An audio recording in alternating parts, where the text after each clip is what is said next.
ভাইটি ভণ্টিহঁত, আজি আমি এটা সম্পূৰ্ণ নতুন বিষয়বস্তু লৈ আলোচনা কৰিবলৈ ওলাইছোঁ।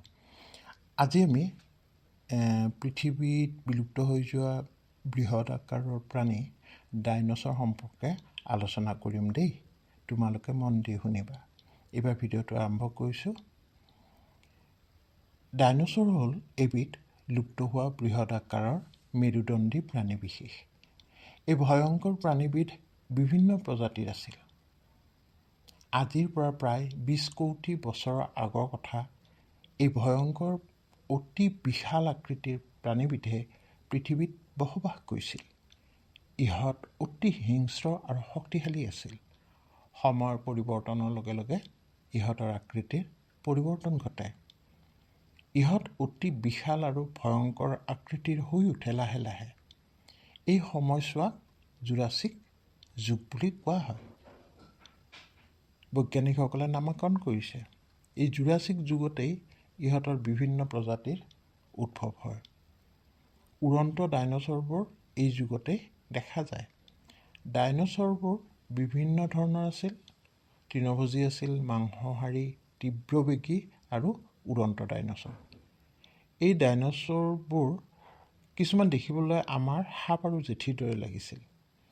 বৈজ্ঞানিকসকলে অনুমান কৰিছে যে এই প্ৰভাৱশালী প্ৰাণীটোৱে পৃথিৱীত প্ৰায় 16 কোটি বছৰ ধৰি ৰাজত্ব কৰিছিল। কিন্তু পৃথিৱীৰ পৰা এই প্ৰভাৱশালী প্ৰাণীবোৰ কেনেকৈনো নাইকিয়া হৈ গ'ল? আমাৰ জানিবলৈ নিশ্চয় মন যায়, নহয়নে বাৰু? বা কেনেকৈ বিলুপ্ত হৈ গ'ল? প্ৰায় ৬৬ মিলিয়ন বছৰৰ আগতে পৃথিৱীত এটি বিশাল গ্ৰহাণুৱে আঘাত কৰিছিল। এনে আঘাতৰ ফলত ভীষণ বিস্ফোৰণৰ সৃষ্টি হৈছিল আৰু পৃথিৱীৰ পৰিৱেশৰ ভীষণ পৰিৱৰ্তন হৈছিল। এনে পৰিৱেশৰ ব্যাপক পৰিৱৰ্তনত বেছিভাগ ডাইনছৰৰ মৃত্যু হৈছিল। কাৰণ এনে বিস্ফোৰণত পৃথিৱীৰ বায়ুমণ্ডলত ধূলি আৰু ছাইৰ এটা বিশাল স্তৰৰ সৃষ্টি হৈছিল, যাৰ ফলত সূৰ্যৰ ৰশ্মিয়ে আহি পৃথিৱীত প্ৰৱেশ কৰাত বাধা পাইছিল। ইয়াৰ ফলত বিশ্বজুৰি তাপমাত্ৰা কমি গৈছিল আৰু পৰিৱেশগত চৰম পৰিৱৰ্তন ঘটিছিল। এই পৰিৱৰ্তনৰ ফলত ডাইনছৰৰ বাবে প্ৰয়োজনীয় খাদ্যৰ অভাৱ ঘটিছিল আৰু সিহঁত বাচি থকাটো কঠিন হৈ পৰিছিল। ফলত সিহঁতৰ কি হৈছিল? মৃত্যু হৈছিল।